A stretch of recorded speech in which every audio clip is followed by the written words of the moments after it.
게임입니다. 월 100만원 배당금 받기 위해서 가장 좋은 은행주, 금융주는 어떤 것들이 있는지 뱅크 오브 아메리카랑 또 한번 비교해 보도록 하겠습니다. 우선 주식 대 주식 시리즈 월 배당금 100만원 시리즈 계속 이어지고 있으니까 구독, 좋아요 먼저 부탁드리도록 하겠습니다. 만년 저평가였지만 주주 환원 확대 덕분에 진격의 은행주라고 불릴 만큼 이 코덱스 은행 ETF도 쭉쭉쭉쭉 뻗어나가고 있고, 개별 은행주 역시도 기업 밸류업 기대감과 주주 환원 역시도 제대로 성장해주고 있는 모습을 보여주고 있습니다. 그래서 적금 대신 주식을 샀다면 어떻게 됐었을까를 작년 연말에 찍었는데, 은행주가 좀 지지부진할 때도 적금 대신 은행 주식 사는 게 나았는데 지금은 더 좋은 수익률을 보여주고 있을 것 같습니다. 우선 금융사 시총 1등 KB금융을 보도록 하겠습니다. 아무것도 안 했지만 당장에 월 배당금 100만원을 받고 싶다면 2억 8,200만원 정도를 넣으면 됩니다. 이게 과연 그러면 예금보다 괜찮을까? 지금 정기 예금 같은 경우가 KB은행이 3.5% 정도 나오고 있는데 예상 시가 배당률이 4% 초반이기 때문에 예금 될 바에는 주식을 사는 게 나을 수도 있다라고 생각을 할 수도 있습니다. 물론 예금은 원금이 보장되기 때문에 뭐 단순히 이렇게 접근하면 안 될 것 같고,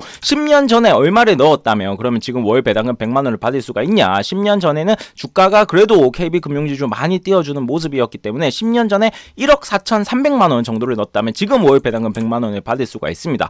누적 배당금 같은 경우에는 배당금도 꾸준히 성장을 시켜준 기업 중 하나고, 그러다 보니까 나쁘지 않습니다. 7,700만원 이상을 받았고, 그래서 전체 수익률 같은 경우는 배당 제투를 안 했더라도 2.5배를 받을 수가 있었고, 월 배당금 100만원 또 따박따박 나올 수가 있었다라고 보시면 됩니다. 지금은 배당을 잘 주지만 2014년만 보더라도 KB금융도 생각보다 배당률이 낮은 모습을 보여줬습니다. 그때 기사인데 코스피 시총 상위주 순환사 언제 오르나요? 10년 전이나 지금이나 똑같은 것 같은데, 그때부터 은행이 배당을 하려고 하면 정부에서 압박이 많이 들어왔습니다. 서민들 금리로 외국인에게 돈 주는 게 말이 되냐? 보통 은행주들이 외국인 소진율이 70% 왔다 갔다 거리기 때문에 이 배당 확대 자제해야 된다라는 여론도 있고 정부 압박도 있다 보니까 보통 금융사들이 이렇게 배당성에 오락가락하는 경우가 많았었죠. 10년이 지난 지금 또 최근까지만 해도 배당하지 말고 상생해라 라는 요구들이 많이 들어왔다고 합니다. 근데 다시 얼마 전부터는 밸류업과 맞물려서 아무튼 다시 배당이나 자주 소각을 굉장히 적극적으로 보여주고 있는 모습입니다. 4대 금융지주를 조금 요약해보자면 실적으로나 시가총액으로나 모두 KB금융지주가 지금 대장주인 모습이고, 물론 JB금융지주 같은 거 찾아가지고 쭉 투자를 했었으면 KB금융지주보다 수익률이 좋을 수 있겠습니다만, 제가 이런 걸 잘 못 찾기 때문에 난 은행주 잘 모르겠다, 그러면 나는 그냥 ETF를 사는 게 낫지 않겠냐 라고 생각하실 수도 있겠지만, 그보다는 ETF보다 그 ETF가 속한 섹터별의 시총 1등을 사는 경우가 조금 더 수익률이 좋은 경우가 많이 있었습니다. 엔비디아도 그렇고 하이닉스가 반도체 ETF보다 훨씬 아웃퍼폼하는 모습을 보여줬거든요. 얘 역시 마찬가지입니다. KB금융이 전체 은행 ETF보다도 수익률이 조금 더 좋은 모습을 보여주고 있기 때문에 모르면 ETF보다도 섹터 시총 1등주를 꼭 한번 점검을 해보셨으면 좋겠습니다. 4대 금융지주 중에서 가장 부진했던 곳은 우리금융지주입니다. 물론 나쁘지 않은 수익률이지만 다른 것들에 비해서 굉장히 안 좋은데, 그러다 보니까 지금 가장 저PER, 저평가다, 오히려 이때가 기회지 않냐라고 생각하시는 분들도 있습니다. 그래서 봤습니다. 우리금융지주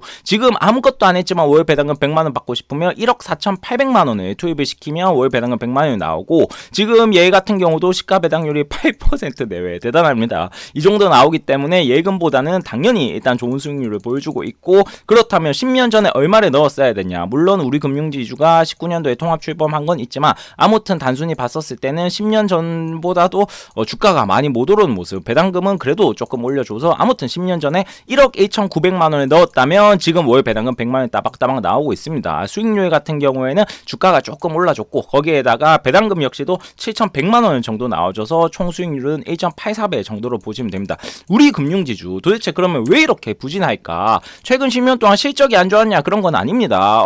여러분들이 지난 10년, 20년 동안 은행주 실적이 부진했다라는 기사 거의 못 보셨을 겁니다. 물론 왔다 갔다 거리긴 했지만 아무튼 우리 금융지주도 꾸준히 성장을 해주고 있는 모습이고, 저금리 시대, 고금리 시대 그런 거 안 탔습니다. 저금리 때는 많이 빌렸기 때문에 예대 금리 차가 썩 좋진 않지만 그래도 좋았다 라고 얘기하고, 고금리 때는 이자가 높기 때문에 좋았다, 역대 최고 실적이다 라는 기사들이 나오고 있죠. 24년 같은 경우에도 나쁘지 않게 잘 가고 있습니다. 물론 순이익 같은 경우가 우리 금융지주가 4등으로 가장 안 좋기도 하고 23년도 실적도 꼴찌긴 하지만 어쨌든 수익 자체는 조금 늘고 있는 모습인데 여기서 조금 불안한 거는 그런 건 있습니다. 금융지주사라 같은 경우는 보통 은행 비중이 제일 높아서 은행이라고 얘기를 하고 있지만 그래도 이렇게 카드나 캐피탈 등등 금융지주라고 하면 종합적인데 우리 금융지주 같은 경우는 증권사 인수는 얘기만 몇 년째 하고 있고 은행에 대한 비중이 너무 높다. 90%다. 라고 얘기를 하고 있습니다. 그래서 타사 같은 경우도 봤는데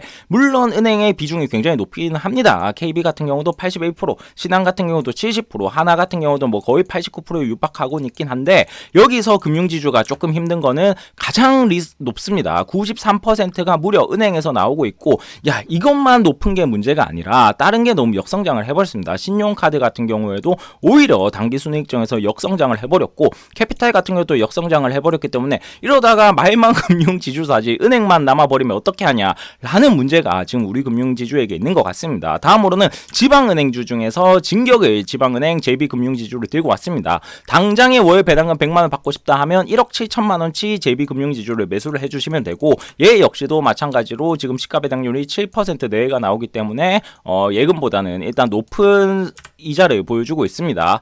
지금 월 배당금 100만원 이후에 10년 전에 얼마가 필요했냐 1억 100만원만 넣었다면 JB금융지주 주가 흐름이 매우 좋았기 때문에 월 배당금 100만원에 따박따박 받을 수 있었고 누적 배당금 같은 거도 조금 아쉽죠. 워낙 배당금을 안 주다가 최근에 실적이 좋아지면서 배당도 늘린 케이스이기 때문에 한 4,600만원 정도 그래서 전체 수익률은 2.13배가 나왔고 월 배당금 100만원을 따박따박 받을 수가 있었습니다. 지방은행 중에서는 그래도 최초로 분기배당도 도입하고 기업도 성장을 하고 있습니다. 이 JB금융지주만 괜찮고 다른 지방은행들이 대부분 안 좋습니다. 뭐 지방이 소멸되면 어떻게 하냐 이런 얘기 많이 나오고 있고 토스, 카뱅, K뱅 이런 거 인터넷 은행과 또 경쟁을 해야 되는데 그러다 보니까 시중은행으로 전환을 하면 돌파구가 되지 않겠냐라면서 대구은행을 주목하고 있다고 얘기를 하고 있습니다. 하지만 그냥 일반인 입장에서 생각을 했었을 때는 이미 여기가 뭐 제2금융에서 1금융권이 되는 게 아니고 이미 1금융권이고 그리고 지역 주민뿐만 사용하던 게 아니라 원래도 사용이 가능했는데 이 지점 넓히는 것만으로 과연 해결책이 될까 조금 의문이긴 합니다. 그러다 보니까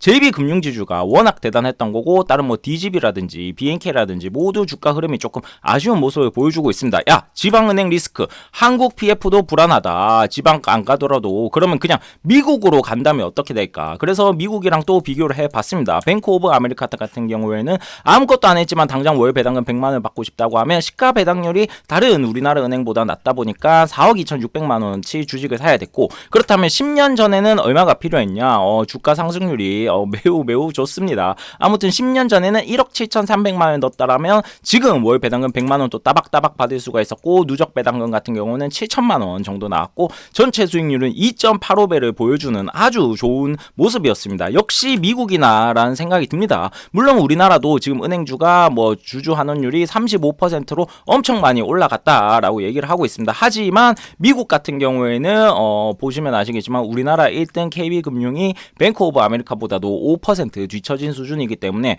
왜 버핏이 뱅크 오브 아메리카를 선택을 했는지 알겠습니다. 그래도 지금처럼 계속 확대를 해줬으면 좋겠고 요약하자면 뱅크 오브 아메리카가 수익률 측면에서도 가장 좋았고 배당금도 나름 잘 올려줬다라고 보시면 됩니다. JB금융 배당 성장 대단하지만 과거에 너무 안 좋기 때문에 요 숫자는 너무 연연해하지 않으셨으면 좋겠습니다. 아무튼 국내은행도 주주 환원을 열심히 하고 있고 그리고 예대 마진 위에도 뭐 요런 거를 늘리기 위해서 하고 있죠. 뭐 각종 페이라든지 이런 것도 많이 하고 있는데 놀랍게도 야 은행 중에서 페이랑 뱅크랑 따로따로 상장되어 있는 곳이 있습니다. 바로 아시겠지만 조금 황당한 카카오페이와 카카오뱅크입니다. 다른 금융지주사들은 같이 하고 있는데 아무튼 그렇다 보니까 카카오페이 매우 조금 힘든 모습을 보여주고 있는데 그렇다면 카카오뱅크는 어떨지 최종 화면에 띄워두도록 할 테니까 참고하신 분들 꼭 하셨으면 좋겠고 구독, 좋아요 부탁드립니다.